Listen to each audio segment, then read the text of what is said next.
Welcome to Streaming Cassettes. Look who's back! I'm back. Back and better than ever? I think so. Words of Mike Greenberg. Oh, yeah, that's right. He has a show called Greenie. Is that what it is now? I think it's just called Greenie. He has. Do they still do that whole? What the hell is it? The morning show? Yeah. Yes, they do. I've never watched it. It's kind of boring. It's so different without those two. Mm-hmm. It's like a whole nother. A lot of people think it was just Greenie who wanted to leave and not go like so. But we'll never really know. No, we won't. No. But RJ, it's good to see you, dude. How's the teeth treating you? Really good. Good. Much better. Yeah, no. He was probably 36 hours in when I asked him give me the call on if he was going to do the show, and he had to sit it out.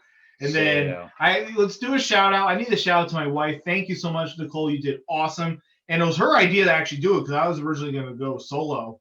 And then she said, no, I want to do it. Or she said, hey, can I do the show with you? I'm like, wow, okay, definitely.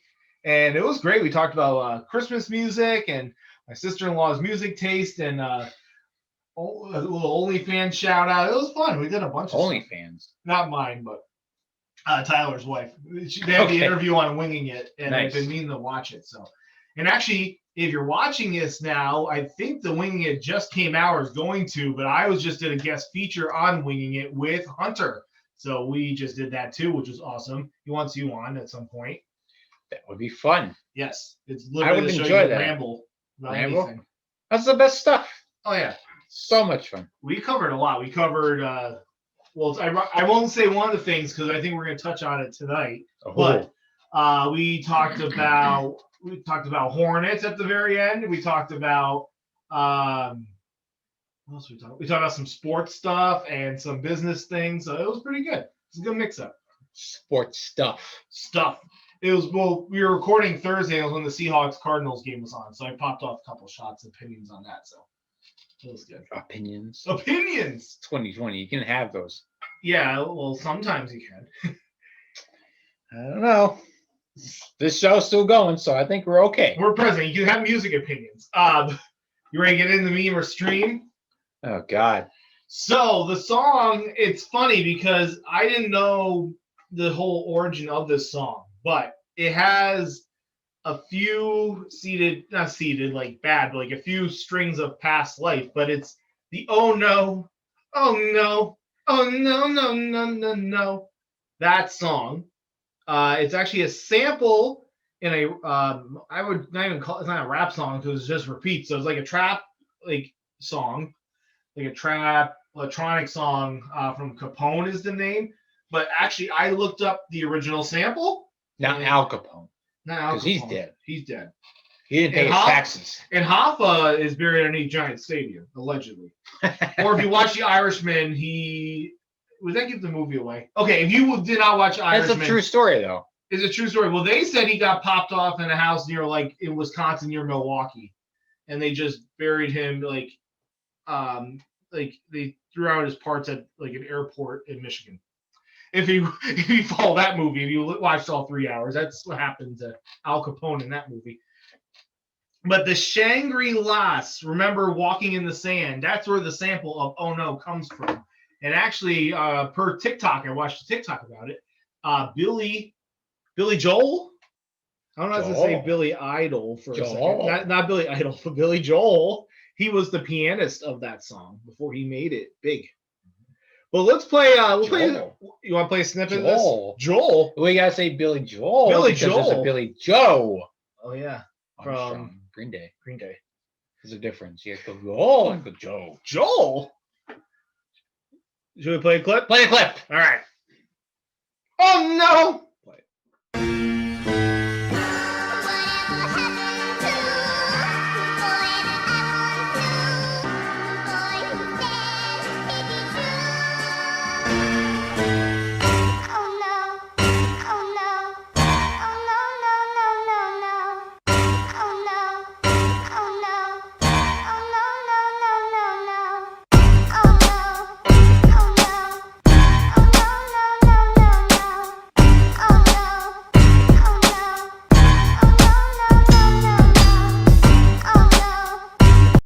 Well, that's basically it. You're not missing any other part of the song. That's basically the song.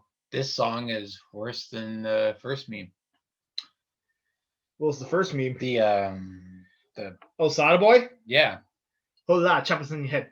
I think the Oh No is really catchy and great, but anything beyond that 8 seconds of glory is pretty pointless.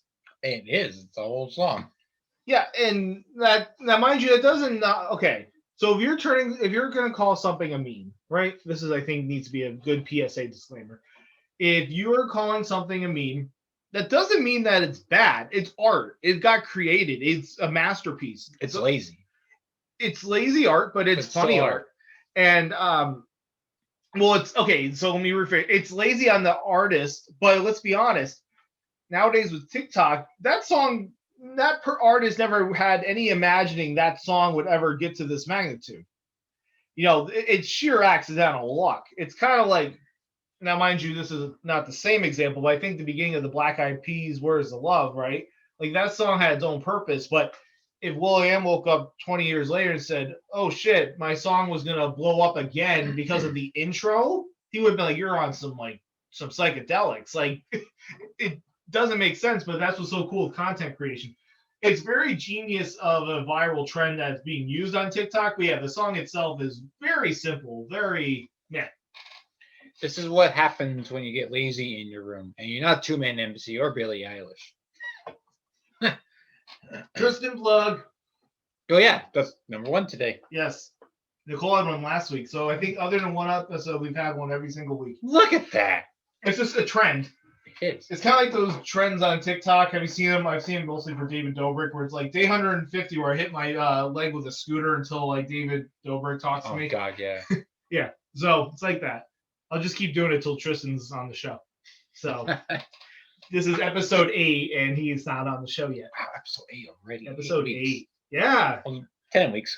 So I think we took a week off. We took 1 week off. So yeah, we're around like 10 weeks in existence. But yeah, 8 weeks of episodes. Damn, we like almost started an NFL season. We're good. We're up halfway. I think we're 8-0. I think so too. Coming for you, Pittsburgh. But I feel, I don't know. There's really, how sometimes we can like dissect a song. There's not much here, other than I think it was interesting. This, another example of how samples can relive a whole new life. Sample an octave higher. Yep, an octave higher from 50 years ago can have a whole new meaning. And the fact that it's somehow Billy Joel was I thought it was a Japanese song because it was so high. Right, because that's not really a pitch you hear normally. No. Unless it's like some old doo-woppy stuff, or it's like EDM, like altered or synthesized. But that's the story of Oh No. It's everywhere. Did I say the original name of the song? Remember Walking in the Sand by the Shanghai I do Lost. not remember. But yeah, that's the name of the song if you want to look up the absolute original. But then Capone Oh No is literally like the Oh No clip on TikTok, the 15 seconds with like the little bit of a drum afterwards. It's just everywhere. But then you repeat it 8 times. It's like a 2-minute, 20-second song. So there you go. It's a meme. And actually, I kind of had a real life version of that instant happen in my work, actually. I was trying to set up a computer monitor for somebody in the parts department. And like with a monitor, there's like a stand kind of like on this mic. It slipped off as I was tilting it forward, and it went bounce, and it fell. And the coworker caught it midway, and I was worried it was going to shatter. And right after I even said, we were like laughing about it. I was like, "Oh no!" And he knew. So I would hope he knows because it's everywhere. Yeah, if you're at least under the age of 40 and have a TikTok account, you have to know what is going on. TikTok. The Stouffville don't have a TikTok. Nicole's cousin Will does not have a TikTok, and I keep telling him, like, you're missing out. There's like glorious oodles and noodles of fun. And it's not just like, I know people are like, oh, it's like Charlie D'Amelio, and like, she's dancing and like all this controversy. That's not it. Like, sure, that exists on the app, and I ain't hating it. Like, do your thing. Everyone has different tastes, but there's so much content, so much variety of things that can interest you. There's cooking, there's sports. There's like random facts. There's girls shaking their butt. There's Parker. There's Parker with his dinosaurs, the Dino Club. I fucking love the Dino Club. There is like goofy stuff. There's myself. RJ even has been in some with his sister trying to like give random name to K-pop band members, right? They're so fun.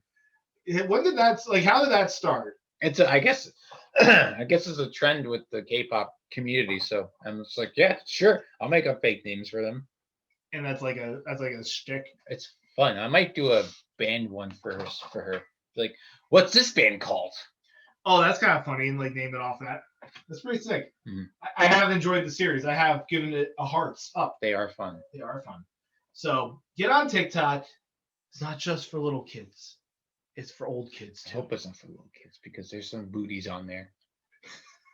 Yes, there are. And it is just for the brothers and the sisters out in the struggle. It is No Nut November, so that's kind of a struggle too. Well, we know that doesn't work. No. Actually, I watched the video. Yeah, did you send me the video about that? Like the scientific? I forget that doctor's name, but he had lots of facts and figures. So yeah, against it. Yeah, against it. So don't do it. Stuff's good for cancer. Yeah, getting rid of it, not good for cancer. If you do this, it's great for cancer. You're gonna get it. Oh God, this is a whole new meaning of No Nut November, I guess, right? Yes. All right, are we ready for a debate? Oh yeah. Okay. It's a great 2021. It is, and I think we're gonna try our best to tread water on this because it could get hot takes, but I think it's more of it's an honest question. It's a good interactive one. We'll give you our take, but we would love to hear yours, short form, long form. But here's the thing. This is the debate. Free form. I don't know how we word this.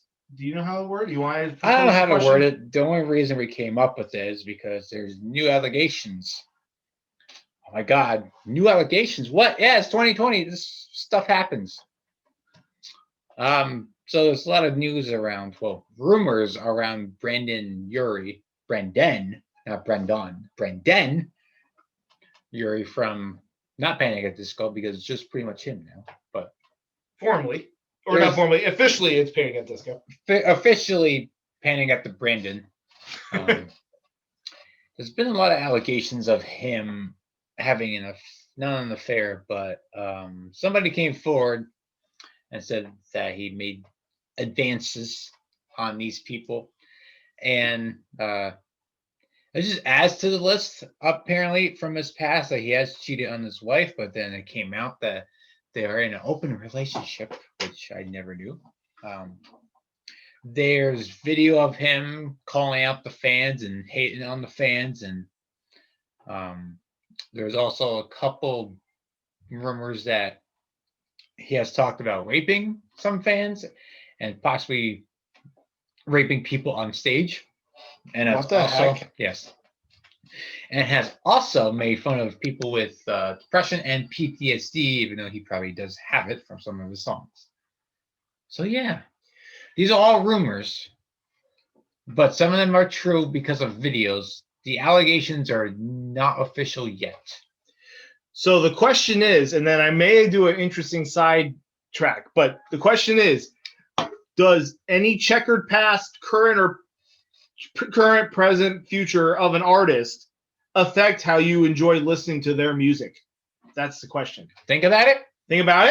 Write it. Now, I normally would not interject with a interruption, but my brother was trying to FaceTime, and I'm wondering if we should try to see if he will be on the show via FaceTime. Oh, let's see. We'll give it a try. Idaho, not the Idaho. Omaha. Well, Eli. Well, it's funny you say that because he's. Hey, Tristan. Hi. Yo, what's up? What's up? What's up? You are live. The show Streaming Cassettes. We're live on the show. Well, no one's watching. It's just us recording the show, but you'll be on. You'll be on eventually on Zoom formally, but. No, we were just saying a running joke that we like do a shameless plug for Two Man Embassy and Tristan every week, and I'm gonna treat it kind of like TikTok kids with like David Dobrik. How I'll just keep mentioning you till you're on the show. So here we are 8 weeks later. This plugin has to be for gluten-free though, because that's what I am today. You don't hear me? Yeah, we actually were. Did we mention gluten-free? No, we didn't mention it here yet. We were talking in pre-show, but yeah, if you want to do a beat, this is a gluten-free, Max. Yeah, 3 with a T. Yeah.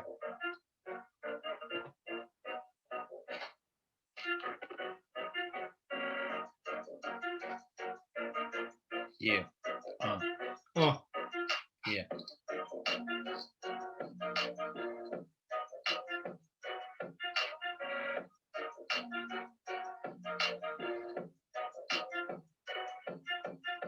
So I got some. I feel that. I That's like really that. good. That's cool. All right, yeah, I'll send it over when it's more developed. Okay. Yeah, that was the one you sent me last night. I'm gonna pull it up just to be on the record here. Bands. When I saw bands, I'm like, oh, this is gonna hit. But then when I listened to it, I was like, oh, this is good. Yeah, you like it? Yeah, bands is really solid. Sorry. Yeah, so actually, I'll ask you as kind of a yes/no question. So our debate of the week is with different artists. You know, they might have an allegation, like negative or something in their past. Does any allegations of an artist ever change your opinion on their music, how you listen to it? Yes. I mean, depending on what it is. Yeah. If it's like, yeah, I'll say yes. If that's just the easy answer. Well, yeah, I mean, you got an explanation. If you pee on somebody, yes. Yeah, like an R. Kelly type of allegation, and yeah. Yeah. If it's like he jaywalks, then probably not. Gotcha. Yeah, it came up because we were doing some research for the show, and Brandon Urie's in some possible hot water. So, RJ, you want to fill him in? Let me fill the awesome Tristan in. There's allegations that he possibly raped somebody. There's video of him calling out fans. There's video of him poking fun of people with PTSD. And there's a video of him saying, I would rape some of my fans. Yikes. Well, we don't know if they're true or not, but that's what opened the can of worms to have this conversation this week. Yeah. I mean, yeah, if they come to the light, then yeah, that probably kind of put a bit of a strain on my musical appreciation of his past work. But I mean, it depends on if they're, I guess, valid or not. Still pretty bad. It's kind of quiet right now, but the fangirls are freaking out, though. Yeah, pretty bad accusations regardless. So I don't know. It's kind of like a gray area as whether or not, well, these things are in the process. I mean, luckily, I'm not a huge Brendan Urie fan, so it's not like, Your listening catalog's not ruined by it. Yeah. No, mine isn't either. Maybe if I were like 13, it would have made more sense. Yeah.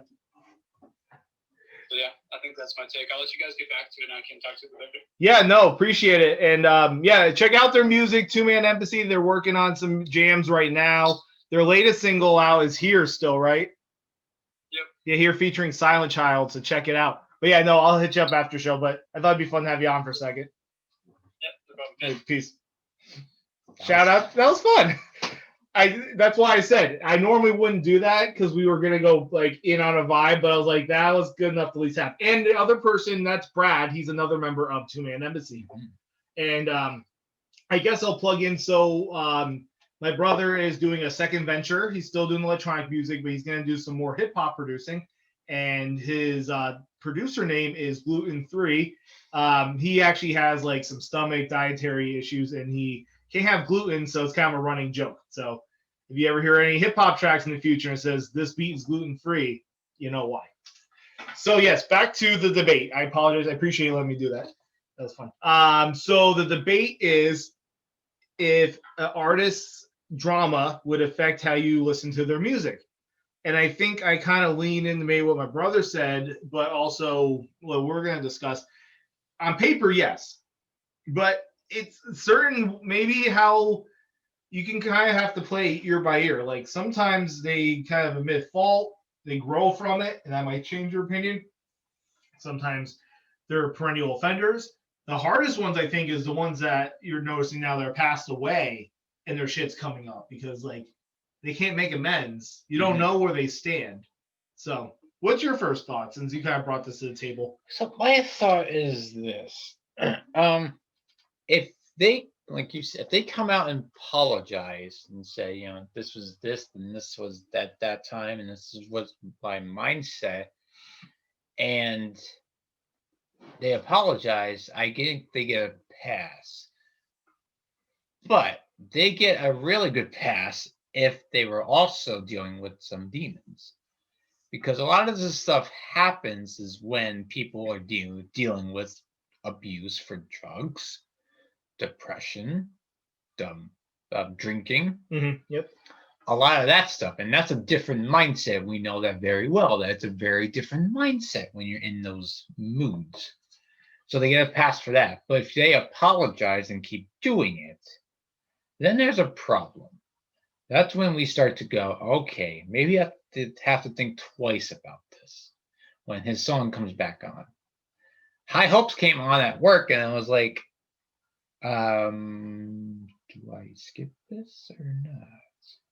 There was a thought in my head like, okay, well, it's not true yet. It's not official, but there's lots of rumors going around, and there's actually a video of it. So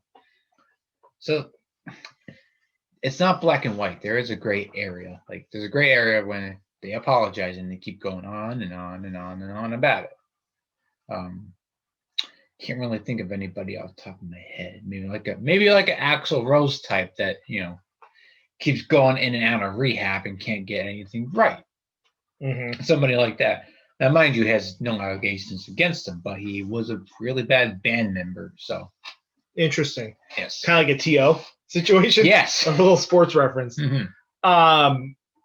Yeah, I think there's a lot of scenarios, right? So some of the biggest ones that come to mind for me that I maybe get conflicted about. So, okay, I think the most notorious one that I think I almost do like to close my eyes and like just I'm not watching and run out of the room, but still like am in the zone of it is like Chris Brown. Because Chris Brown obviously did the notorious like beating up on Rihanna, but he kind of like cleaned up his act, but then he's kind of gotten the more like random shit that I'll be honest, I haven't dove into a lot of his allegations, but I feel like there's more abuse possibly again. And then I think there's some other arrests that were happening for different things. And he's been back and forth and there's rehabs and whatever. But with him, a lot of his music, well, I'm hit or miss with this catalog, overall.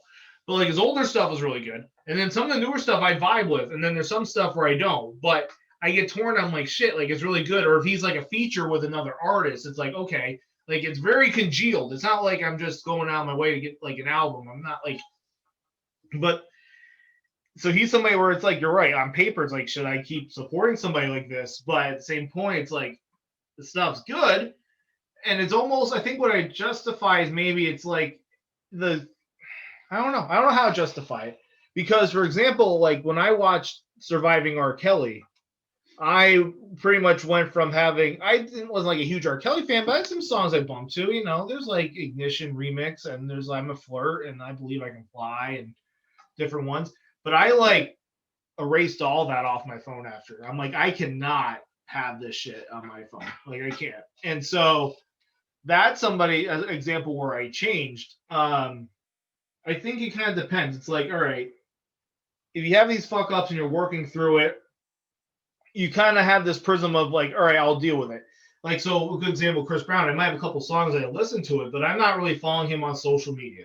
I'm not having any interest in like, all right, like if he was on tour, like I'd go see him. Like if I was seeing like, if he was like opening for Drake and I want to see Drake, sure, I'd listen, but I'm not going to see a Chris Brown show. I don't know. These are just different things where it's like, okay, I have to kind of review it. Like if I'm going to support somebody beyond just basic casual listening, I need to like kind of assess it. What's tough too, and it's actually a good point what you said with High Hopes with skipping it, is I think up until the last decade, you wouldn't even have that thought in your head, right? Like if you didn't want to support an artist, you just wouldn't buy their shit. But nowadays with streams, they're getting money off their revenue from streams on YouTube, Spotify, wherever. And you're like, damn, like me actually physically listening to it, not just turning on the car radio where it's like they already have their revenue from the station, so just free listening. Like that could actually impact their wallet. And so you have to think like right at like the moment, you're like, do I listen or do I not? You had some crazy examples of some different people that went south. I do want to say something though. Okay, yeah. Going off your song list.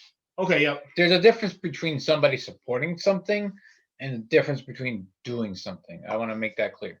Right. People get triggered because Lil Wayne was with Trump a couple weeks ago, and people saw that. Oh, that's a good point. Yeah. And like that's that's a whole different story. That's different. He didn't do anything wrong. He just is who he supports, and it was a good cause. I don't think he like supports Trump that much, but it was a good cause.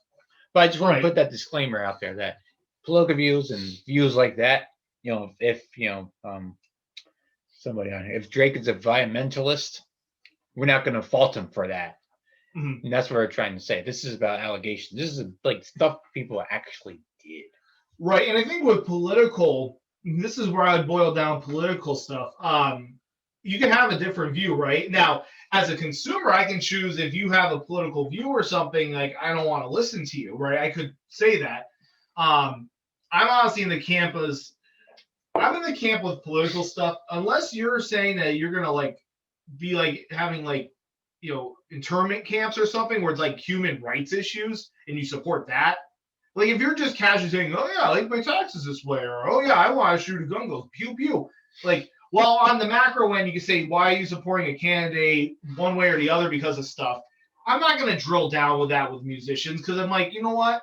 Everyone has a right to an opinion, and as long as the opinion is not hurting others, like in the immediate person, not the politician, that's a different story. But in the immediate thing, then I'm not going to like overanalyze it, And I play it by ear. There's certain people where like they might have a political view I don't agree with, and I'm not even a huge fan of their music, so I'm not going to really hurt my head. And you're right about Lil Wayne. Granted, I can't drill down on it, and but I don't. He just sort of did it for more of he liked what he was presenting as far as like initiatives, right? So now whether or not you're like, oh, that's totally like clowning and you shouldn't do that, that's one thing. But like him, and I think the other one I kind of got flack recently for the Trump stuff is Ice Cube. That was another one. If they're having a dialogue, that doesn't necessarily mean that they support it. I don't know. I thought that was possibly a little blown over, in my opinion. But yeah, me too. But like anyway. Whatever. Like, I mean, I'll be honest. Like Trump's not my cup of tea. But at the same point, I'm not. I guess if somebody supports it, I'm not going to be triggered or phased. Maybe I'm in the minority nowadays since people are that way. But like, it is what it is. But if you support Andrew Yang, I will hug you dearly. That's a fact of the matter. So shout out to Dave Chappelle and Donald Glover and some of the other celebs. But I won't go off my political views tangent. No, but you're right. This is more about physical stuff. So like, okay, I think obviously the most hot button one, I think, which is going to be the hardest to dissect if he's canceled or not, and like how you view him, is Michael Jackson, without a doubt, because Michael Jackson had sketchy behavior that people thought was weird, but they kind of, like, even back in the 90s and 2000s, they accepted it. And then afterwards, when the documentary came out, Finding Neverland, and you heard these things, you're like, holy shit, is this possible? But I think the reason with him that he kind of gets a pass, whether right or wrong, I think him passing away helps. If he was alive, he would have to answer for stuff. Also, there seems to be, at least in the public eye, whether true or not, whether it's people defending Michael Jackson for his, image revenue streams, because that's true too. There's like a 50-50 split on the dirty details. I think the blanketed ones of like, okay, he's a little too close to kids sometimes is like, everyone's like, yeah, he did stuff that like somebody should have been like, dude, like, no. But as far as the nitty gritty horrible shit, that's where I feel like at least the public opinion splits. I think that's why he gets away with it. At least from like not like getting R. Kelly'd. I don't know how you feel that way. So from what I've seen, I've seen people talk about him in YouTube videos and stuff, and even at parties and his music comes on, nobody's like, "Oh, it's a child toucher." And like you said, I think it's bad to say this, but it's because he passed away that people are not like, "Oh, look, it's a child toucher," When his music comes on, people start dancing to it. Like it's just because he doesn't have to answer for it. Mm-hmm. And the thing I'll just say real quick, just to be clear with the listener, is I'm not discrediting what those people went through for accusations. Like, I'll bring this up.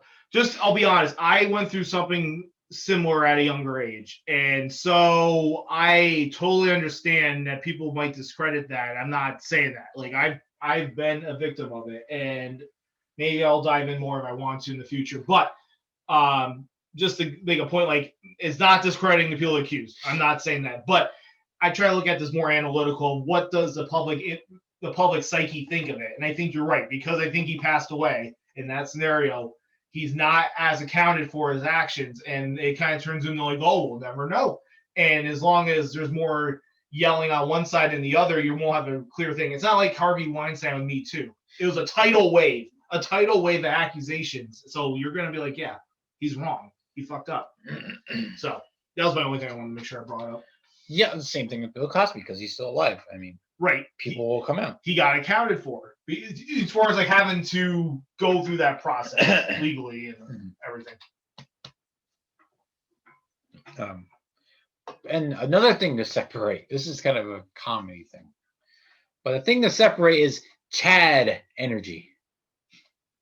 Just because they come off as a douche, like Limp Bizkit or Five Finger Death Punch, does not mean they're bad people. That's fair.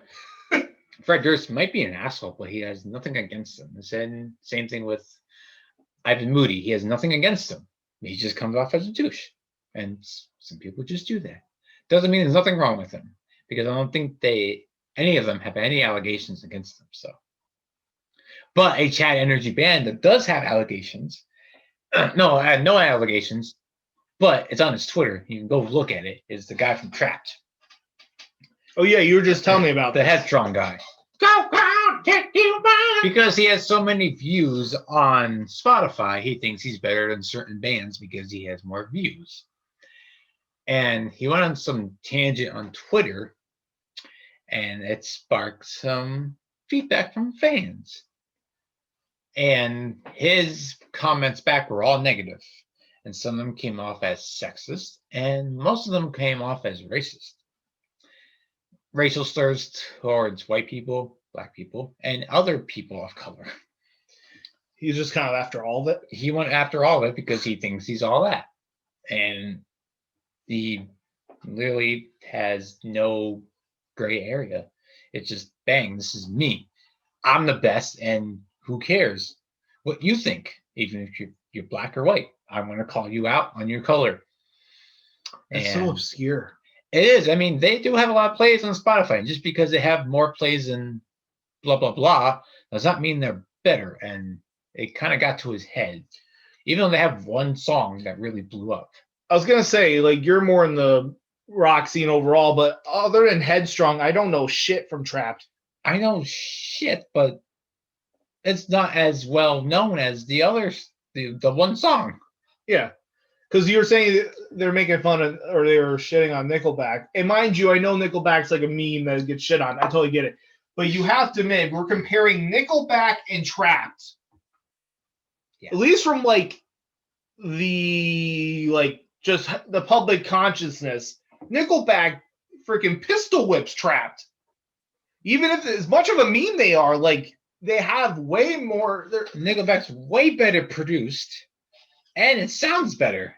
Yeah, there's some corny songs, but I'm saying overall in like the consciousness, if we're comparing those two, to think that you're better than them, like what are you talking about? They literally have the best drum sound of any rock band. Like from 10 years from now, when people learn in school what a drum should sound like in the studio, it's going to be Nickelback. They have great producers and they sound good. Their sound sounds good other than Chad. I think the downfall with Nickelback, honestly, in some, like obviously Chad's voice is like a polarizing kind of thing, but I think the other thing too is that they fell in this trap where it's almost like they're too good. Does that make sense? Like it's too like manufactured, which means it's really clean, that it got like sterile. Yes. And that's why it turned into like memes and stuff. That's why Imagine Dragons as kind of in some circles has turned into that. I don't think it has the same extent, but a lot of people feel that way. And which is really weird because when they first came out, people were like, oh, wow, this is like fresh and new and invigorating, just like Nickelback back then. If you remember, they were fresh and new and invigorating. And then like 5 years into their catalog, because everything was so goddamn clean, it like turned into like, all right, we've heard this before. We get it. And I think that's a whole nother wormhole because that's like saying the music industry doesn't have enough rock music that hits top 40. But I won't go down there. We'll be stuck here for 45 minutes. But the one bad thing that I will put on the Imagine Dragons, and I like every album they put out. I really do like every album because I think they, even though they're in the pop sense, they do mesh a lot of different stuff. Mm-hmm. Especially if you ever heard the song Gold, you should go check it out. What the fuck did you just do? Oh, I pulled the cord. I'm sorry. The song Gold has so much going on that it's really, like you said, it's fresh. Anyway, the problem with them is that all their songs are licensed. I'm not saying they're bad people. But all their songs are licensed, so you're gonna hear them in commercials and movies, which makes them money. But they're not bad people, so people can stop hating on them. But let's go back to what we're talking about. I just wanted to put that out there. I can tell you off air about the license stuff. Oh, cool. I'm not saying that on there. But yeah, I had another one I wanted to get to, which was Tim from As I Lay Dying. This is a big one. This was back in 2010s when As I Lay Dying was probably the biggest metalcore band outside of August Burns Red and Killswitch Engage. So, after a while, we got news that Tim, I don't know how to say his last name, but Tim from As I Lay Dying tried to kill his wife with a hitman. And that he was going to pay the bounty for the hitman to do it. He went to jail. I'm not going to go into details, but he went to jail and everything for a few years. And around 2018, 2019, there was rumors that they were going to release a new song. And I was like, no freaking way. This is not going to happen. He just tried to kill his wife, and his band members went separate ways and kind of did their own thing. But no, they released a song. And it was quiet for a little bit. They released a song, and then about 2 days later, they released a discussion video. The discussion video was a video with Tim and his band members, the original members, mind you. And they just laid everything out for 45 minutes. They laid it all out. Some of them cried, some of them screamed at him, and he just sat there and he took it. And this is what happened the couple years after he got out of prison. This is what happened. He reached out to all of them. They all denied him, but he kept reaching out. He kept reaching out, and they saw that, okay, maybe he is changing. And one band member invited him over, and then another one, and then another one. And before you know it, they're at this table just laying everything out.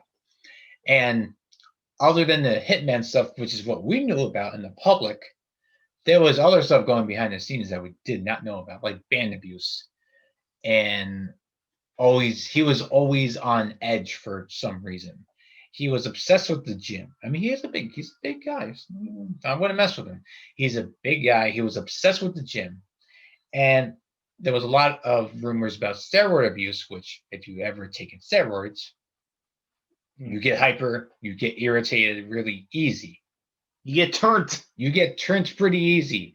And there was band members that would not approach him because of that.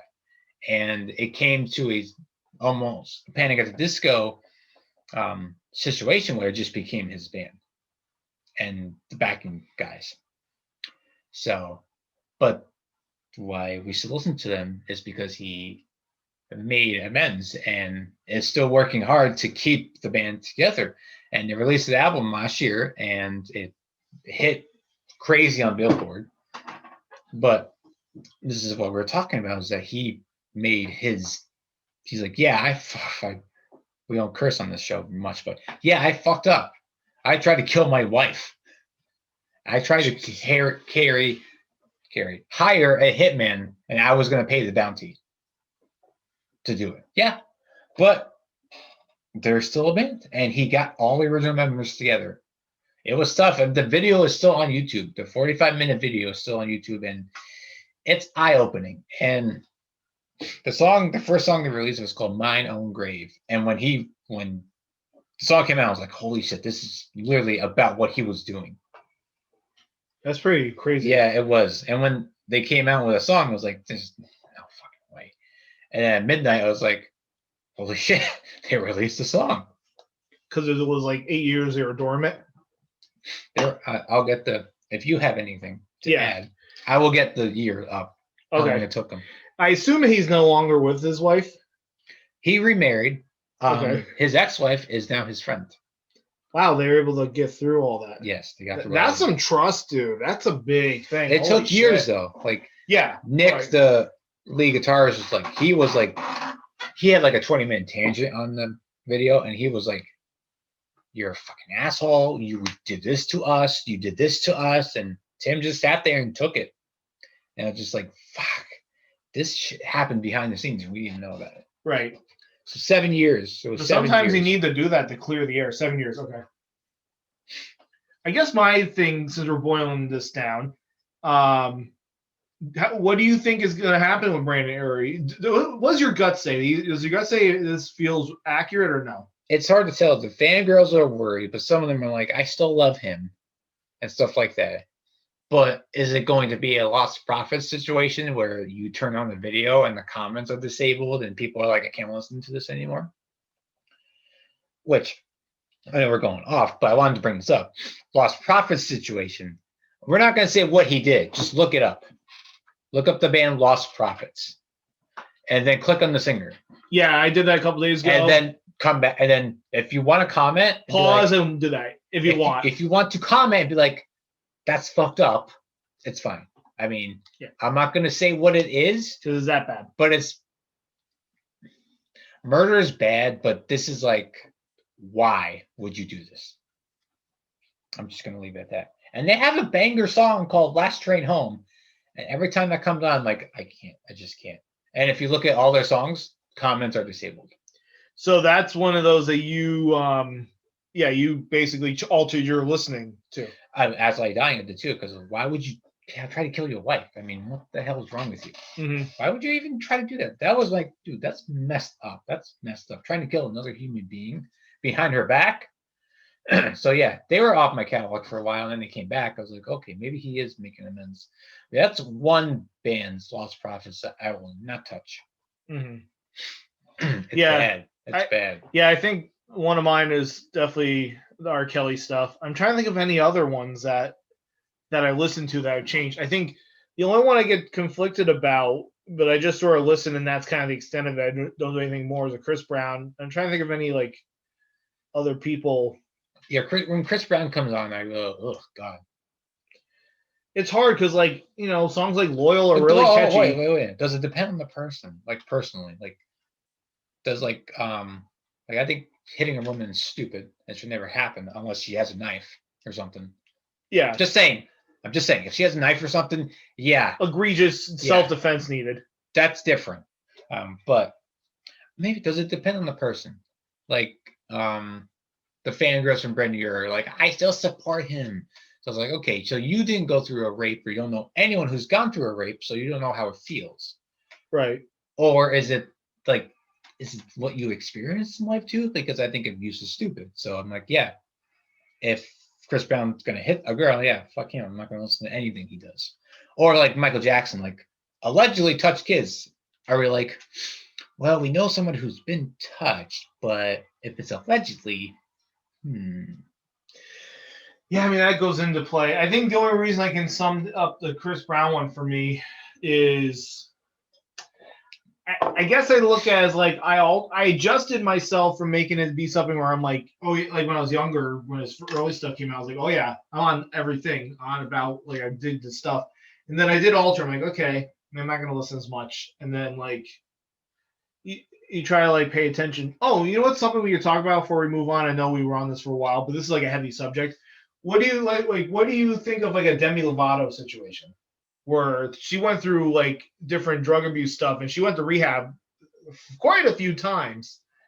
And that's a tough one because she's really just more letting herself down. She didn't hurt anybody, but she has an addiction.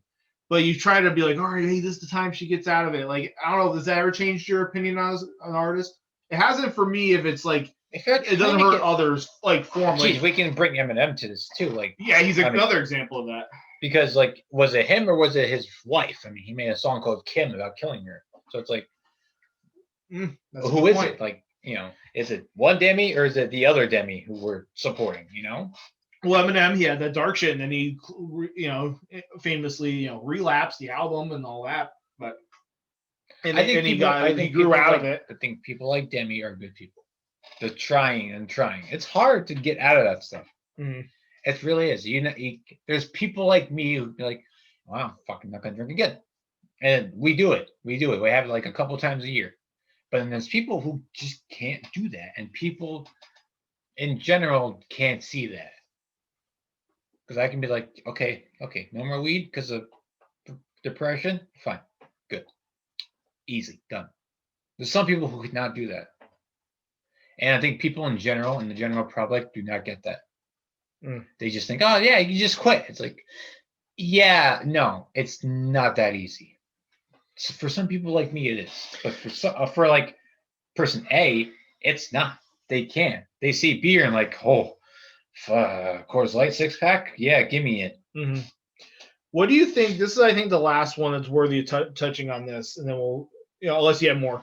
What do you think of like a Kanye West? Because Kanye kind of reminds me of, not full blown, because I know it's more people say, he has this bipolar and different things he's actually talked about, but he kind of reminds me of like a Terrell Owens of like music, because on paper, could you say he was destructive? I mean, sure, people are like, oh, it was destructive for him to run because it's like he's making the people might think it's a mockery of democracy. I'm not diving in the weeds that deep. I might have my opinions personally off air or whatever, but for this show, I'm not going to. But would the antics of Kanye over the years make? I don't know. That's one of those where I've had to wonder and look at, but I really haven't changed my. My opinion on Kanye is this: there's rappers that can hide their depression, like NF, and put it in their music, and the public eye, they're just like, yeah, I'm depressed, but yeah, I'll sign your autograph. Fine, that's fine. I'll sign your shirt. I think Kanye's in the public eye so much that it gets to him. And his prism, yeah. That's why I respect him as an artist, because he's so much in the public eye, being with Kardashian stuff, that I think it just fucking gets to him. Yeah. And I know people might be backlash against me about that, but that's fine. Some people can hide it. Like NF hides it really well. He puts it in his music, puts it in his art. Kanye, because he's so popular, like he has to, you're seeing him deal with it right then. And maybe that one interview he forgot to take his meds. Well, that's, I think, the one thing, if I have some time in life, some free time, maybe during Christmas break, so to speak, I want to watch the full Kanye Joe Rogan podcast, because I feel like I've heard a lot of interesting stuff about it as far as like the conversations went and stuff. Dave Chappelle was on this week. I watched some snippets. I want to see all that. Love me some Davey. Yeah, I don't know. Because I think, not to pop off shots, I think Kanye's in this spot where when people say he needs help, I can definitely understand that. But I think he's also trying to see if he can work through it without medication. And what's hard is, and if we're getting really into depression and stuff, like I've had that and I've taken some medication and then I got off it. That's my experience. Everyone has different ones, but I actually was very beneficial from taking medication, but I was also nervous as fuck to take it. Me too. Eating something tiny, and I grew a lot from it. And then when I went off it, there was times I wanted to go back on, but I chose to kind of persevere. And I actually kind of, there's days I may want it, but like overall, I've actually made some really good growth from it. So there's no right or wrong answer, and as long as it's not inflicting harm on others or like society things, it's just. He's another one that I think people may have a different view on because of things recently. So that was really interesting. You have any final thoughts before we move on?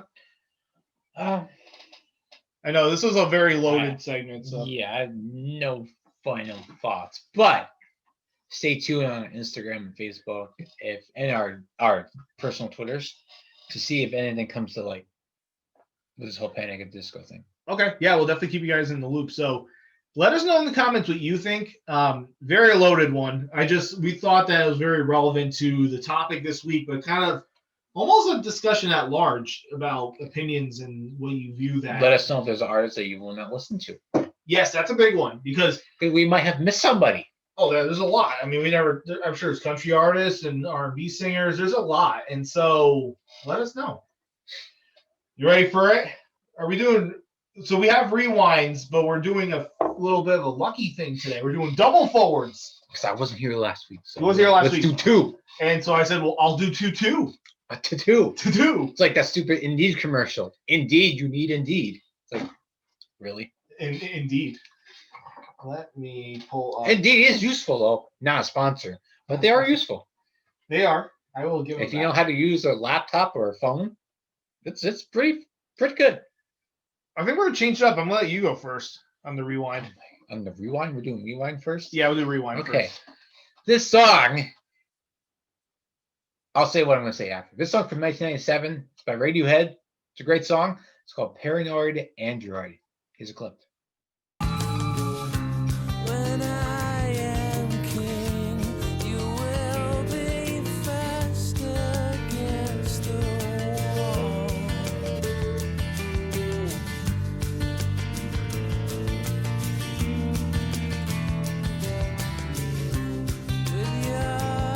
opinion, which is of no consequence at all. What's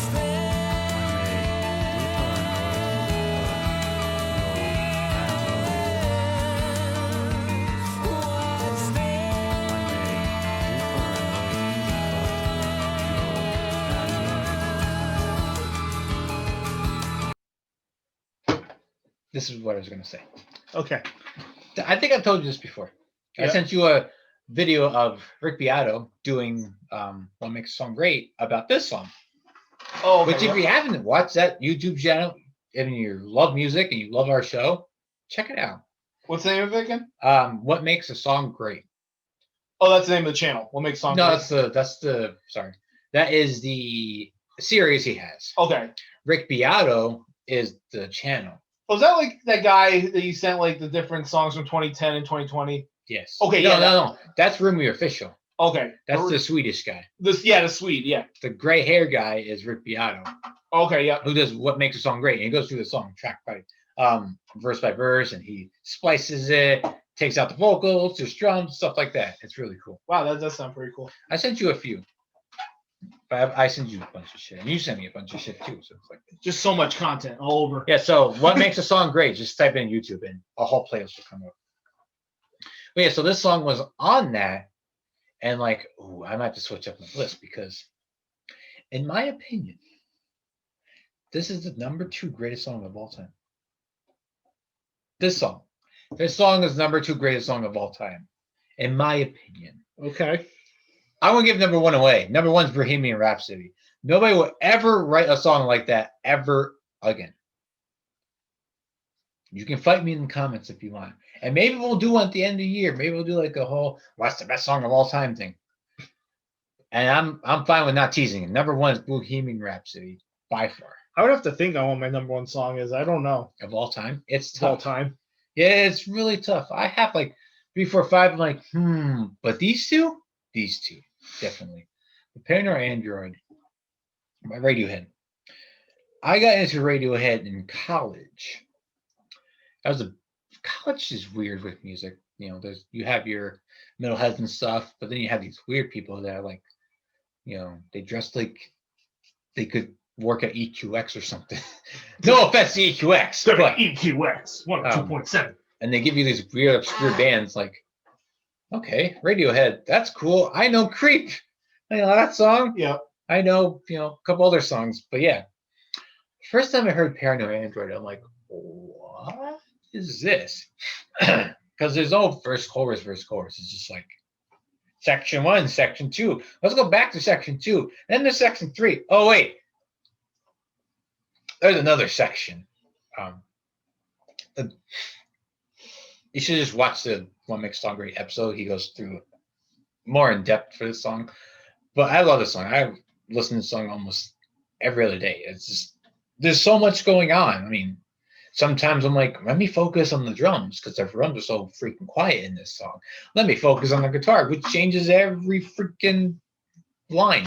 So it's a trip. And I was like, I have to put this on because it's definitely a song that just takes you somewhere. Yeah. And the whole album's like that too. It's one of those albums where just like everything fades into one. I will say, other than Creep, I don't really have any deep Radiohead knowledge. But when I listened to this, you did say it was a headphone song, and I was like, all right, I will listen headphones because I want to feel what RJ feels. That's kind of how I went into this. And there is a lot going on. I will tell you that much. I'm like, holy shit, there's a lot of pieces here. Especially the last 45 seconds, I didn't expect either. I thought, Right? I was like, oh, it'll get fade out. And it's like, no, it just crashes in. So that was another piece too. It's ironic because you say Bohemian Rhapsody is your favorite song. This gives a ton of Bohemian Rhapsody vibes, at least. Best song, not favorite. Yeah. Okay. Best song. Yeah, best song. Oh, that's so interesting. So you're not saying it's your favorite. You're saying it's the best song ever designed in the history of music. Yes. Okay. This is number 2. Okay.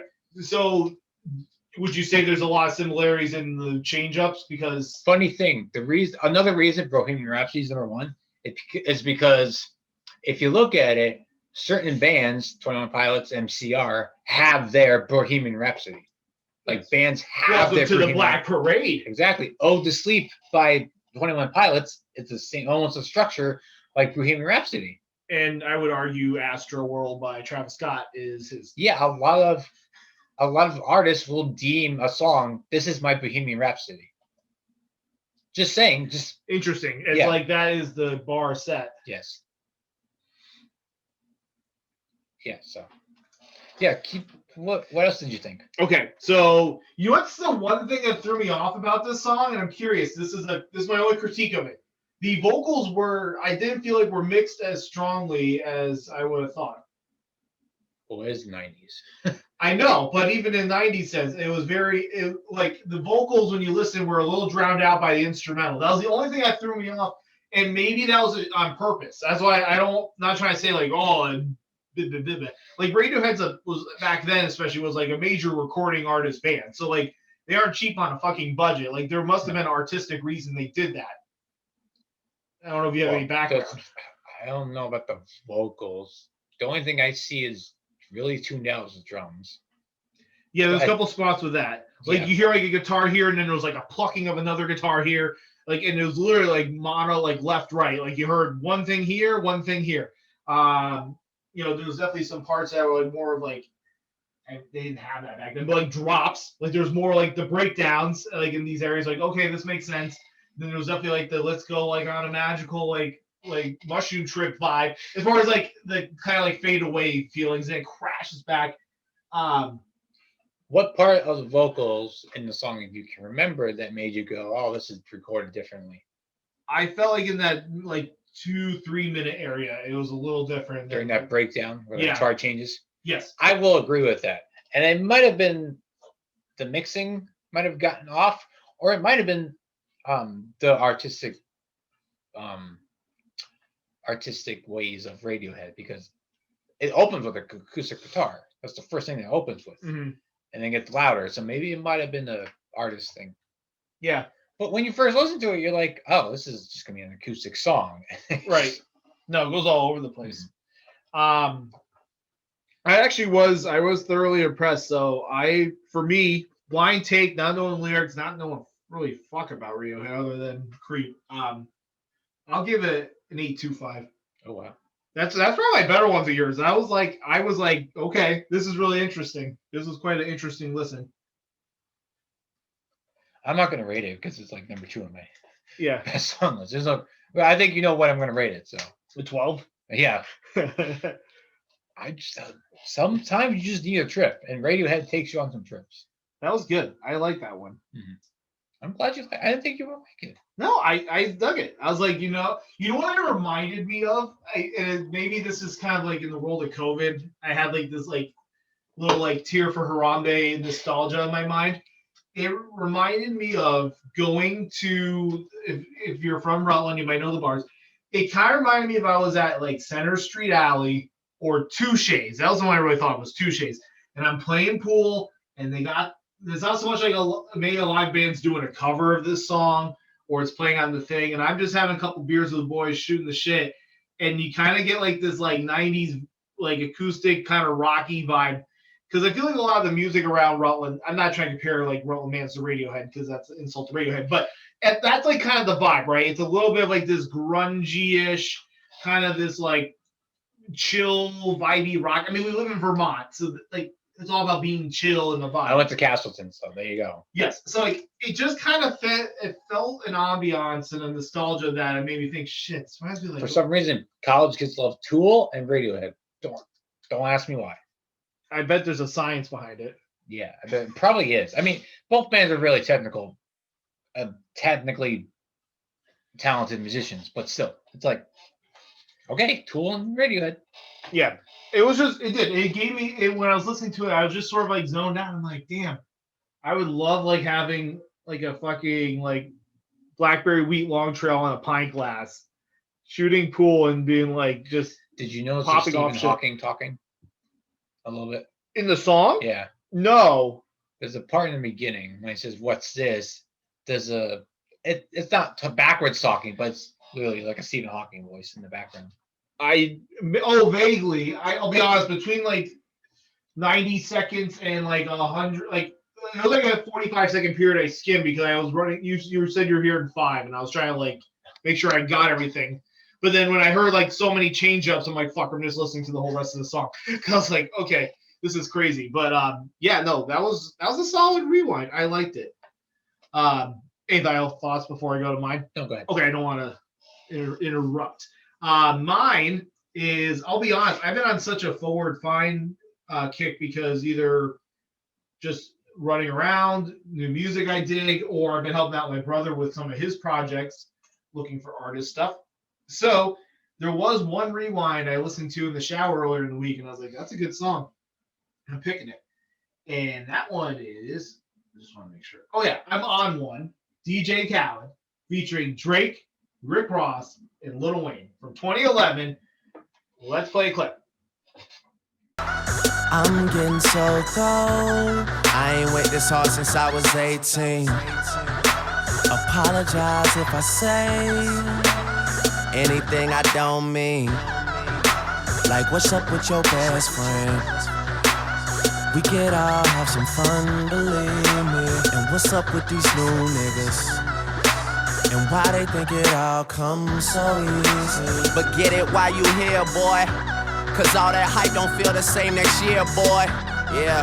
And I'll be right here in my spot with a little more cash than I already got. Tripping off you cause you had your shot. With my skin tan and my hair long. With my fans who've been so patient. Me and 40 back to work, but we still smell like a vacation. Hate the rumors, hate the bullshit, hate these fucking allegations. I'm just feeling like the throne is for the taking. Watch me take all I care about is money in the city that I'm from. I'ma sip until I feel it, I'ma smoke. I don't care about money in the city. Okay. Okay, we're not gonna go on a tangent. Yeah. DJ Khaled. Is this on his album or Drake? This was actually a Khaled one. Okay. But he only says 2 things. DJ Khaled. Oh, and Max, if he was going to say, we the best, I was going to turn it off. Okay, so Khaled, you can kind of do like the Jesus talk with. And what I mean by that is there's Khaled before Snapchat and Khaled Say after. DJ, don't say Khaled. Yeah, DJ Khaled, not Khalid. Two Khalid different is things. much better. I love me some Khalid. There's DJ Khaled before he became big on Snapchat, and then DJ Khaled after Snapchat. And after Snapchat, he became more of a meme where he said another one and we the best like 5 million times. He would do that on these 2, but not as like gruesomely. So just to give you, I don't know if you know his catalog, because I was actually liking a lot of DJ Khaled stuff right out of like high school, like 07, like We Taking Over. But like Great song. You can kind of, yeah, it's actually a really great song. You can kind of break down like the meme worthiness of DJ Khaled when he got big on Snapchat, which was around 2015, 16. If you listen to stuff before then, it's still DJ Khaled, but like like that's not as gruesome, and he just kind of lets people go off like usually most of these producer albums do. And then when it turned into like him being half the song was after Snapchat. So to give you some context. But what did you think of this one? Have you ever heard it before? I've never heard it. You never heard it? Okay. No, it's good. It's good. Before his meme-worthy era, this actually was his best performing song on the Hot 100. It went to 8. Really? Before like I'm the One and like Wild Thoughts and all that. So give you some. It's very good. I will say that. When you texted me, and I'm like, wow, that's a lineup. Mm-hmm. I got the freaking tour. Yeah. And tell you one thing, when you know Rick Ross is coming, you hear it. It's like, that's Rick Ross. Rick Ross. It was good. Like, I even give Lil Wayne credit. Like, his lines were pretty good. And it wasn't annoying. It was just like, I'm going to spit my line. Yeah, that was some peak Wayne there. That was like Carter 4 era. Yeah. So, did he do the song with Drake first? Because this is a lot of Drake in this. This may have been his first feature with Drake.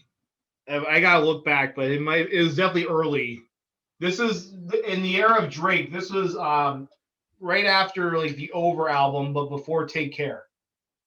Okay. Which obviously Take Care, people debate is like Drake's classic album. Either that or Nothing Was the Same. Those are like the two. Yeah, that's another day. But I will say I think Take Care is more of the like singles. But I think the best produced album was Nothing Was the Same. Yeah, that's my feeling there. Yeah, that was the best. Yeah. So, yeah, I think, okay, here's the thing that people always think with this song. Did Drake carry the song for everyone else, or do you think everybody else contributed? Well, Drake seemed like he had 2 verses. Oh, for sure. But when it says featuring, I think it's both. I think it's all 3 of them. All 3 of them do a really good job in this song. Because sometimes you'll get like, Linkin Park featuring, I don't know, Jonathan Davis. And he'll just be like a feature. He'll do the bridge with Mike. Mm-hmm. But this is all 3 of them. This is not like DJ Khaled featuring. When you look it up on Spotify, it's DJ Khaled / Drake / Rick / Lil Wayne. Oh, it's like all 4 getting credit. Yeah. Which I think this song makes sense. And some songs, if you do look them up, will say featuring and not //. Which makes a difference, I think, in how it's presented. Oh, yeah. Yeah. That would be a good topic to have on the show where we do like who carried songs versus if everyone contributed. But yeah, no, I really like this one. It's one of my more favorites from the DJ Khaled catalog. There's songs I like, and then there's stuff where he's, it's DJ Khaled, take it or leave it. But yeah, I would give this I think overall I'd give it an 8, but I would put it in the DJ Khaled world of a 10. Because this is pretty top notch. There's only there's only 2 other ones I would put up in that category remotely even close, so I wouldn't say that. And if you're wondering what those other 2 or 3 are, I would probably say We Taking Over is really high. I'm So Hood. I think the remix is a little better than the original. I think All I Do Is Win's a little overhyped. It's a fun song, but I don't think the verses are super strong in that one compared to other ones. I think For Free with Drake is really good too. I think that one's highly underrated, but I think I think the song was very short, so I wouldn't put that as high as some of the other ones. And then I would say Wild Thoughts, even though it is a heavy Carl Santana sample, is actually a really well-built song. So I'll give it that. Like I'm On One is it's a fun, happy song, but it is very basic in how it's formatted. So I give it a 7. Solid. That's actually really good for you. So it was good. Like, yeah, it did hit the 4.5 minute mark, but I'm like, I was like, this is still very good. Mm-hmm. To feature 3 other artists. Yeah. So that's what we think. All right, forward 2. Forward. Let's do it. We got double take. Do some weird graphic thing. Forward. Okay. Double take. Like Double Jeopardy. Rest in peace, Alex Trebek. Oh, yes. Rest in peace, man. Rest in peace. Best game show host. All time. Steve Harvey, close second. Yeah, he's the GOAT. Fuck Wheel of Fortune. Pat Sajak, you're going after him? Yeah, I am. Overrated. Steve Harvey. But, that girl. Do we give the 3 spot to Regis Philbin? For Talk Show or Game? For Game. Yes, because he was good at Millionaire. He was good at Millionaire. He was very suspenseful. He was. But not in the Ryan Seacrest 2 way. No. You know what I mean? I think he had the right balance. Yeah, he did. He was good. You know, I think is another underrated game show host is Howie Mandel with Deal or No Deal. Yeah, his ADHD was perfect for that. He did really well in that. And actually, God, here's another one. I think Joe Rogan, Fear Factor. Yeah, when he had hair ish. Yeah, like that wasn't. I know it's so weird because like Joe Rogan's a whole nother universe now, but like that was what he was known for back when we You were. gotta In get you high start school. somewhere. Yeah, no, that'd be a fun topic. Okay, we're Digress. We're gonna have like a Sorry. Joe Rogan quality episode of like a 2.5 hour fucking show. Okay. Lucky we don't have Post Malone on here. That'd be like 4 hours. Oh my God, where's the drugs?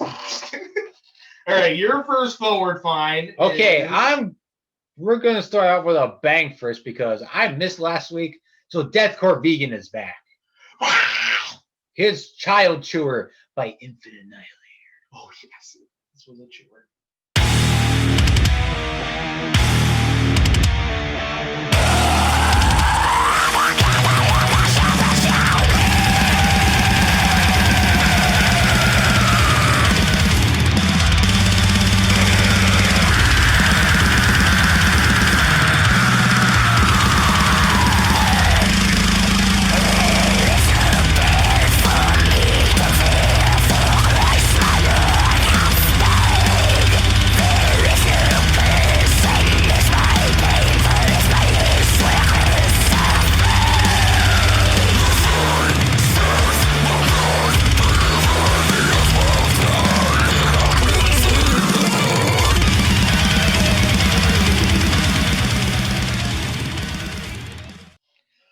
Whew, that was a trip.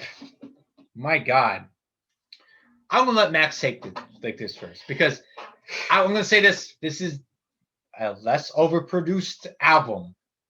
I'll give you that. Go ahead. Okay. I will say in your Infinite Annihilator wheelhouse, this was actually for their standards. I thought it was the most melodic thing you've sent me From them, yes. from them. It was one of those. I'm like, okay, they're still doing like these crazy drums that are like sound like a pulsating like medical device, and they are still talking about probably something where like the children are coming and they're like skins ripping off them. I don't know. No, this is actually when they're least like. This is about the end of times of the Bible, actually. Oh, okay. So it's interesting, yeah. Interesting. But I was just thinking, I heard it, I'm like, okay, they're talking about stuff, but like I actually hear some enunciations of the words. I'm like, okay, there's word enunciation. There was at least some like melody in the guitars. I'm like, okay, so there's like a steady rhythm here. I'm like, this is kind of interesting. Like, I was like, wow, I was interested. I was like, oh, RJ was very much like, all right, Max is a basic bitch. We're gonna find him a basic bitch deathcore song. So there we go.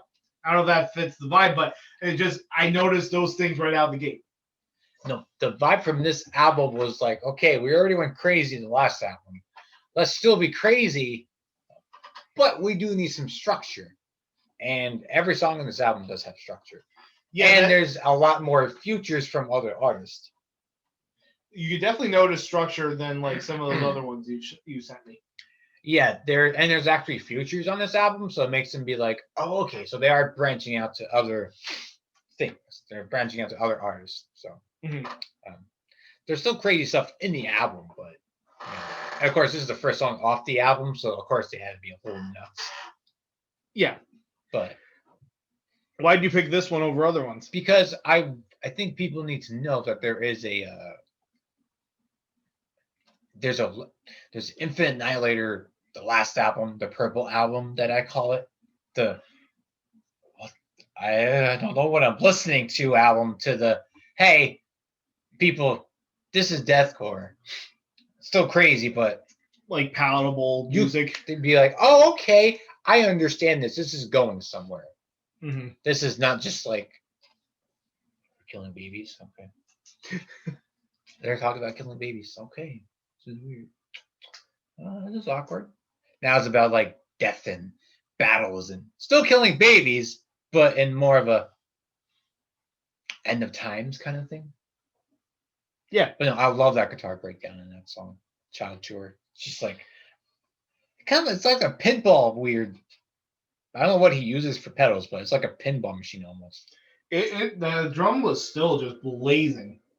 Yeah, I don't know how he does it. I mean, yeah, it's there's some production in there, but still. And actually, the drummer Aaron Kutchner actually produces all the albums. Damn. Yeah, so they're busy.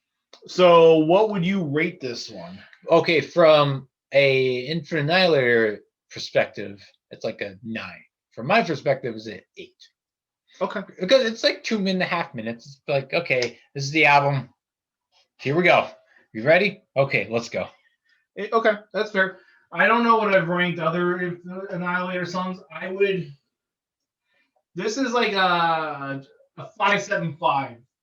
But I would honestly put most of like the stuff you sent me in like the 4s and 3s. Not that it's anything against it. It's just there's like like sometimes like A plus B doesn't equal C. Like there's just not a translation. Yes. And this one I was like, okay, I can vibe with this. So that's you know what? I'm in a good mood. I'm giving it a 6. They made the Purple album, and then they're like, okay, we have to get normal. I'm giving it a 6. Let's go Okay. above 5. We're going above 6. Actually, let's change it up. Let's do both forwards per person. So you do your second forward. Oh, okay. Yeah, we'll do it that way. I was trying to This think of one- the most efficient. This is like a left field. This is left. So I'm glad we did 2. So this is like totally left field for me. It was. I will say that as a little like. But I will explain why I picked it. This is Numb by Meg Myers.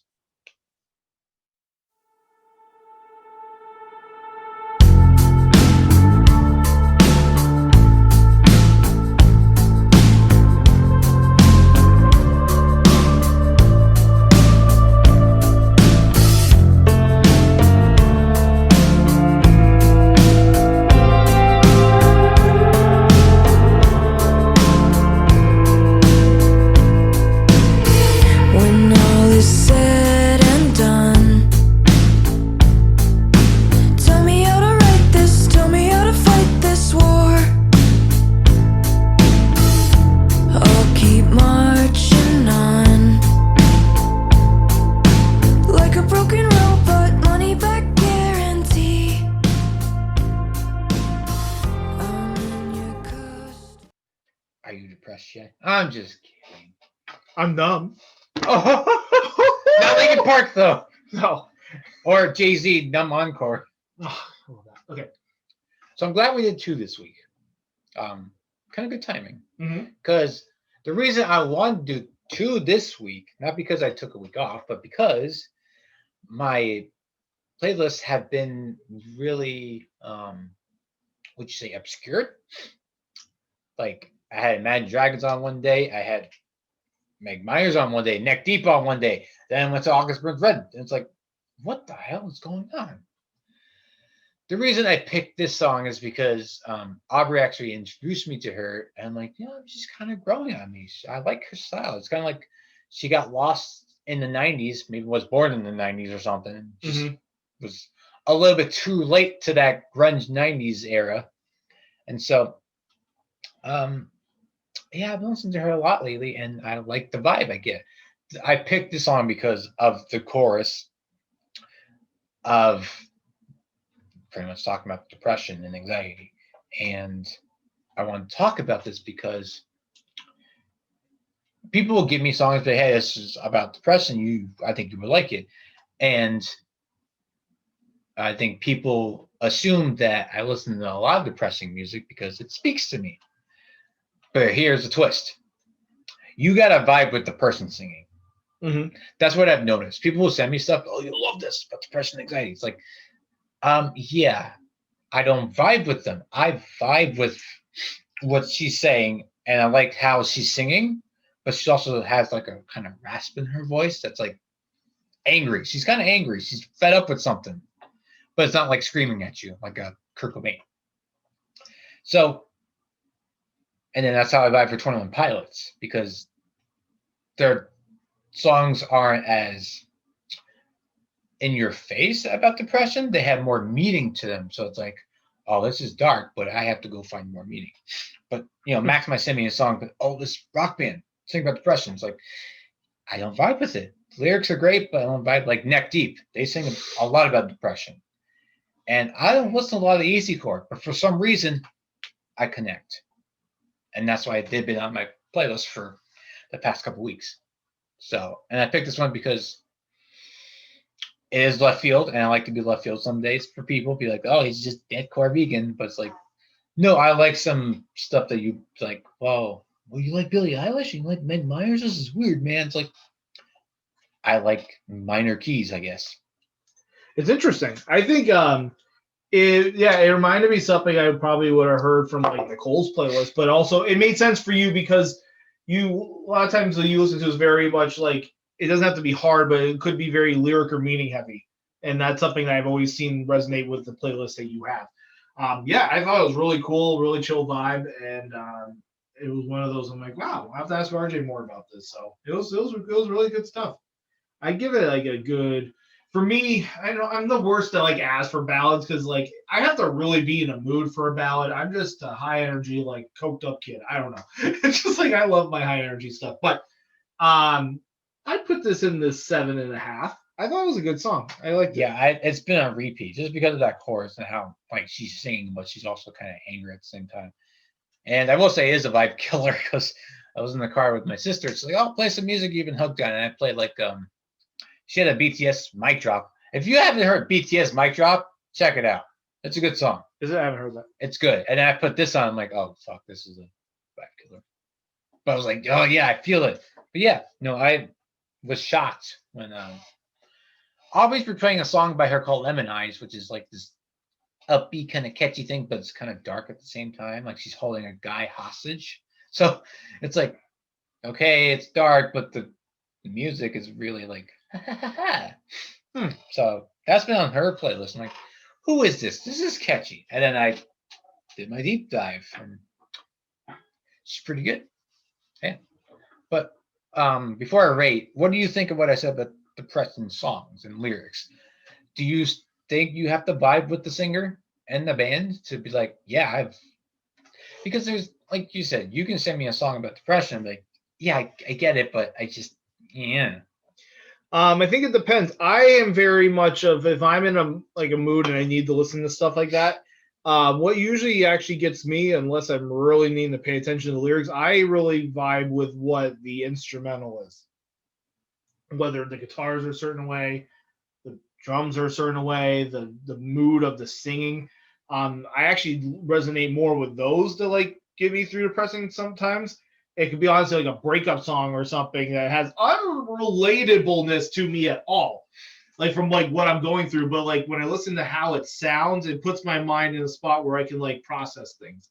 But yeah, no, I mean definitely the like what they're talking about could resonate versus other stuff. But you're right. For me, it's a lot of times like actually like instrumental things that make me more moved than like if they're saying this particular verse versus another particular verse.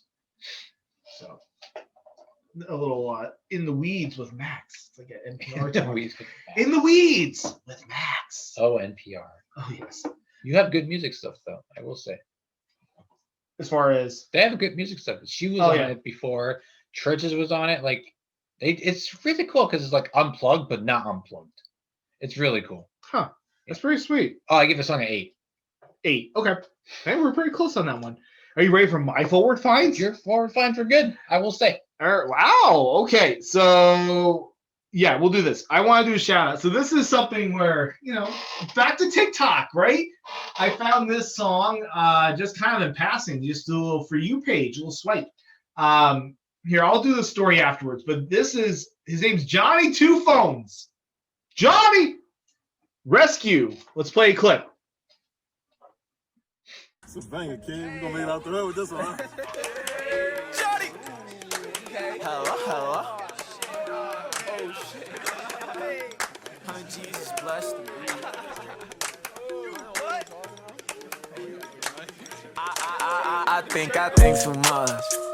Stuck inside my mind, can't help but think of stuff that drives me crazy, maybe cause I think of us. Go out to forget and then I drink too much. Now I'm missing a love. When it rains, it pours in this shit like a flood. I try to swim the shore, but girl, I'm stuck. I pray that rescue comes, it never does. It never does. I wish my life was a little bit easier. I wish she never broke my heart so I could speak to her. I wish the kid who cut my hair didn't sleep with her. And I wish I felt good when I was leaving. I know I think too much. Ooh. Okay. I love the vibe of this song, and I actually have you ever found an artist where you get like super excited about that you never like knew before, and you just dive in? Like you dive in that plate of food. It doesn't happen to me as well. No, it does happen to me a good amount, but it's been a while since I've been giddy, and this guy got me giddy, Johnny Two Phones. So, I was on TikTok doing my thing, and he had a video where he was playing a clip of the song. It didn't get released yet at the time. This was probably a week and a half ago, so that's why we haven't really talked about it until yesterday. And basically, the cute part of the viralness of the videos, his dad said, "Hey, you're singing really good in the song." He didn't realize it was him until like towards the end. And he said, "Oh, this is dope. We're gonna make it out of the hood with this one, kid." And it was really cute and heartwarming because he's probably gone through struggles and upbringing. And it got 8 million views on TikTok and about 1.9 million likes and just popped off, right? And I've watched his followers on TikTok. He was around like the 30,000 range. He's close to 200,000 in about 10 days. And he's about to probably hit 1 million plays on this song that got released about a week ago on Spotify. And what's cool, I was like, oh, this is neat. Then I dive in a little further. He's from Troy, New York, like upstate. And if you guys know me, hour away. But also, if you know me, before being a living in Vermont full time, I've lived in a lot of places, but my homeland, I joke, is like the upstate New York 518. Like I was born in Glens Falls and lived in Lake George and Glens Falls till 6. Moved away to Idaho for a few years, lived in Maine for a year, and then came back in the 8th grade and lived in Hoosick Falls, New York, to graduate high school. 90% of my relatives all live like in a 20-mile radius of Albany.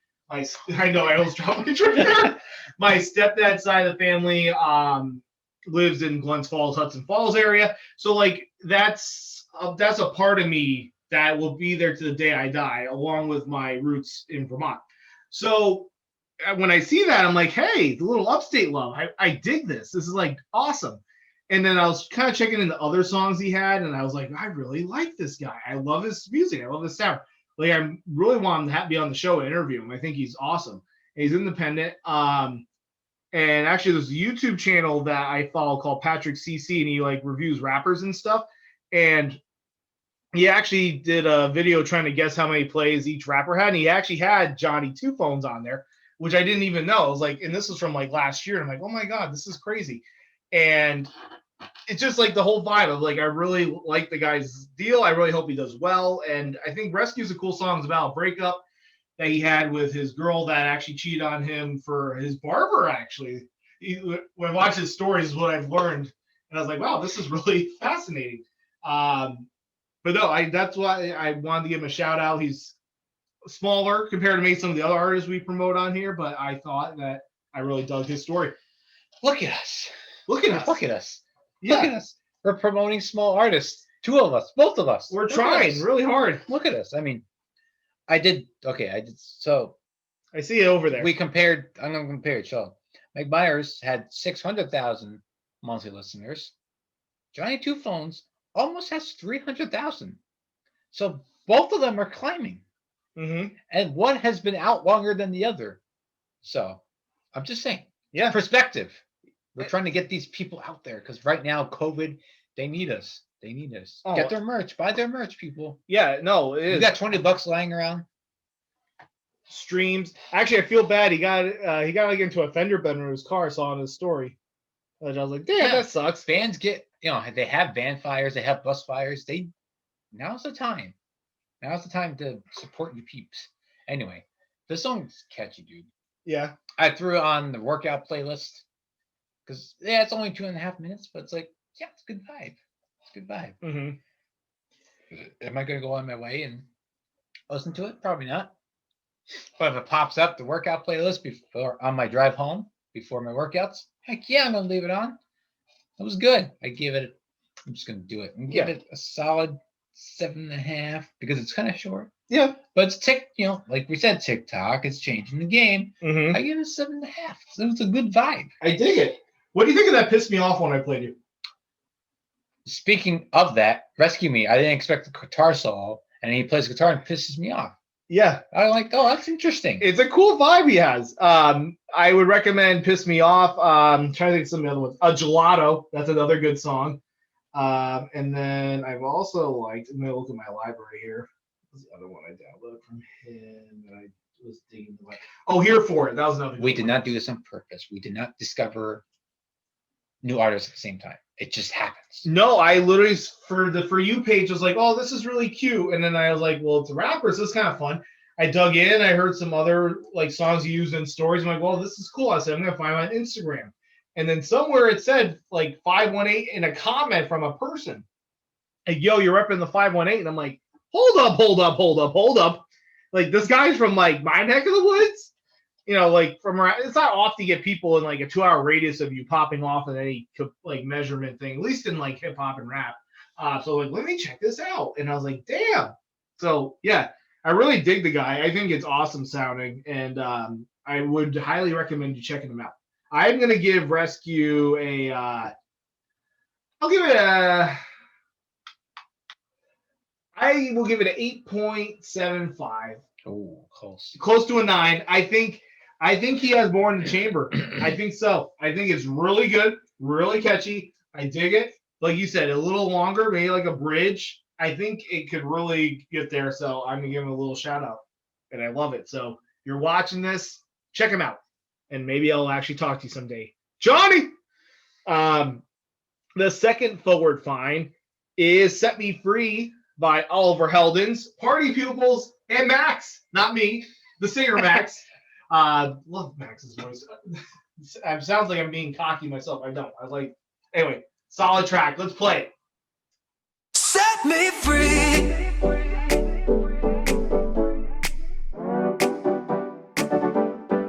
Set me free.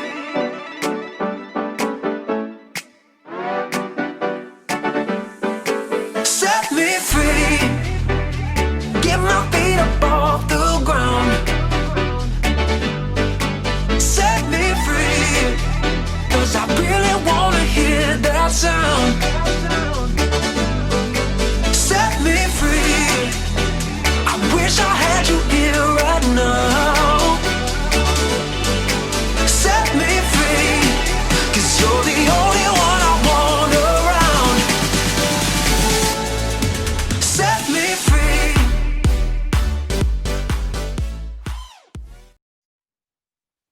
Oh, that drop. It's just delicious. I mean, it's kind of, I'm not saying it's super in depth, but it's just happy vibes. That's the thing. Party Pupils, I actually have to give credit to my brother, as you saw earlier, Tristan. He kind of got me on the Party Pupils a few years ago. Their cover of Miss Jackson is Pride.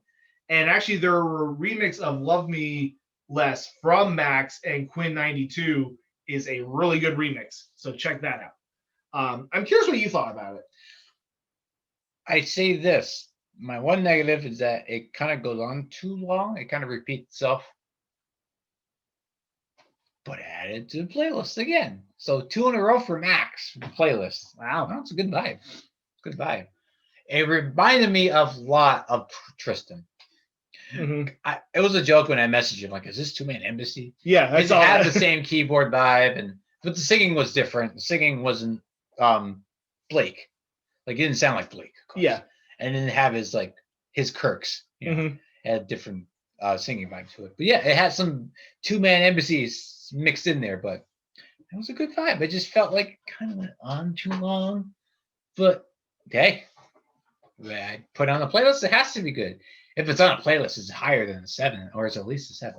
That's not bad. So no, it was a good song. I liked, you said the drop was tasty. Yeah, it's not like it's not game changing, but it's like it's refreshing when you're listening to the mix and stuff. I'll say this: what was nice about finding this song, how I a lot of times will find like EDM stuff is I will go into the charts for that genre on Apple Music, and I just kind of poke through the stuff and see if I feel it or not, and then I download it and I listen. What's nice about this one is the trend this year with a lot of electronic artists, because I feel like there's been this seismic shift in EDM music in the last 2 years. Either the songs are very down-tempo based, which is kind of like what Medusa's doing. I like Medusa's sound, but that's like the sound people are copying. Or like kind of like Loud Luxury has done this with like Body, like that kind of vibe. Or the other thing is that people are doing like these new like electronic covers of songs that are like 10, 15 years old. Like we did last week, Girl Put Your Record On by Rit Momney. There's one for Love Fool, the Love Me by the Cardigans there. Some what's the name of the group? By Two Colors. They did one. There's one for Bleeding Love I found. There's one for No Scrubs. There's like all these ones that are just basically covers of older songs, but it's kind of a cool vibe. But that's really all electronic music has been this year, other than maybe the Roses remix by Mbaka. Imambek is his name.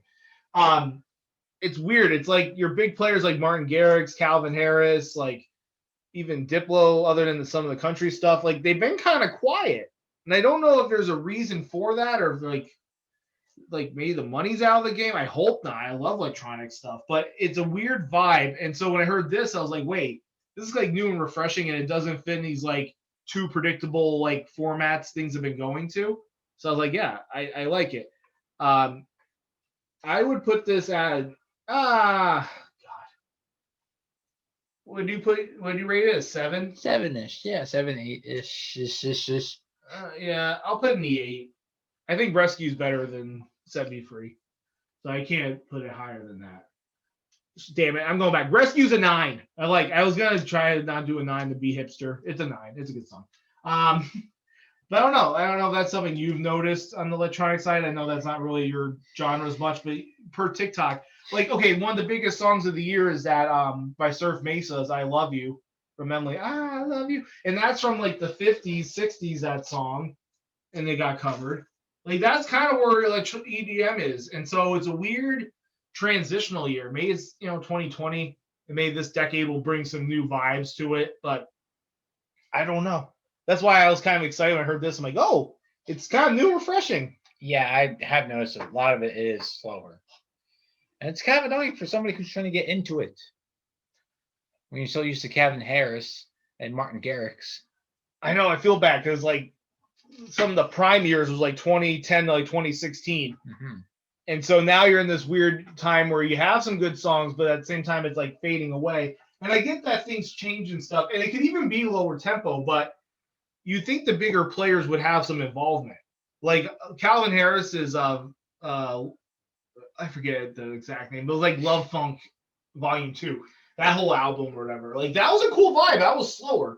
So you can do different things. You just have to kind of like, I just wish more people were involved right now. That's all. It's just weird. Like, Chainsmokers have been gone for a hot minute. Martin hasn't done anything. Obviously, R.I.P. Avicii. Even Guetta's been quiet, which I know some people are mixed about him, but like usually he's a perennial person. Like I think Tiesto had a song, but it's like nothing to write home about. Like I don't know. It's just weird. So yeah, that was kind of my vibes there. Where did you go? I missed you so. It's not like nobody's making new music. No, they are. Tons of new music out this week. Oh yeah, it's just that genre is the lightest because most of the songs on the top of the charts are all these other songs. Like I gotta give some credit. Marshmello did some collabs with Juice WRLD, which R.I.P. Juice WRLD. But even those are kind of in this wheelhouse that they're like this punk rock vibe, which we've talked about in the punk rock NBA videos we watch, where it's like these rock sounds are going into hip hop and pop, and that's kind of that's a whole other topic for another day. But yeah, I think that was a lot of content today. How about you? But I like to have 2 parts for this one. You might. I'm curious what we clock at tonight, but you haven't been on for a couple of weeks. We had the week skip. You had your teeth pulled out, and I have holes. And we had a heavy subject matter, which whenever it's heavy, we're going to talk about. So, why is everything so heavy? Heavy. I saw Kiara perform that live, actually. Really? Yeah, she opened for Chainsmokers in Albany. Yeah. How did you do the Chester parts? Bump synced? They let it just play, and she was like, come on. It was really random. Come on. What are you doing? No, but they pumped the crowd up because it was funny. Her song back then that like she was popular for was Gold. Remember that song? Yeah. That one was actually not her last song. The last song was heavy, and then it went into like this quick quiet down, and everything went like punch up, and then the Chainsmokers went hard. It was quite an interesting mashup. That was a good show. But yeah, no, I'm excited for next week. Yeah. Support us. Yes. Write a review. Yes, reviews online are great. Interaction's good. So we're happy with every fan we get, any listener. If you ever even want to be on the show, we're gonna start. Oh, let's do a little announcement. We will start having interviews on the show in the near future. Get the guy's name up. Yes, we have our first interview next week. And if you watched Winging It, we will have Hunter on in the near future. He wants to dive into the entire American Pie album catalog. I'll be game for that. I don't know how we'll dissect it as a debate, but I want to hear him discuss that with you. And I watched American Pie, so like I have some opinions on it. So I think it'll be interesting. All right. Who's so the interview? Next week, which is the 28th, day after Black Friday, 2020 Black Friday, we will have Chasing Airplanes. If you want to check him out. Oh, that's kind of blurry. Yeah, no light there. Check him out. That is his Instagram, Chasing Airplanes Music. He has about 1,000 followers. And it's a picture of him with his hat on. And he'll be on next week. He's a melodic metalcore, but solo artist. Oh, it means he does everything by himself. That's impressive. Really cool vibe. We've been talking for at least a week now. Talk on and off for a couple weeks because he actually followed us. Shout out to him. Really nice. So yeah, he'll be on next week. A couple of his songs have 20,000 plays, so get him some plays. He's on Spotify. If he's on Spotify, he's probably on Apple. Yes. So check him out. Check out our new artists that we mentioned today. Yeah, Johnny Two Phones and Meg Myers, right? Yes. Check them out. They really need your help right now. It's COVID. No concerts. They're not making money. Probably these two are probably in that range of this is their job. So. And can't be a show without doing a shout out to Two Man Embassy. Yes. Check them out. I was actually listening to some of their remixes before I got my haircut today on Spotify, which is like the ones that, they didn't have like agreements with. So it was just kind of like a bootleg remix. But Just Friends is a good one. And also Better Not, the Louis the Child Also, one. Wingman of the Year. Check us out. Yes. Get your shirts. I wore one last week. It helps us out. We can get cool shit. Yeah, we can probably get some like M&Ms in the jar, like that level success. All right. Streaming Cassettes signing out. Love you guys. Happy Thanksgiving.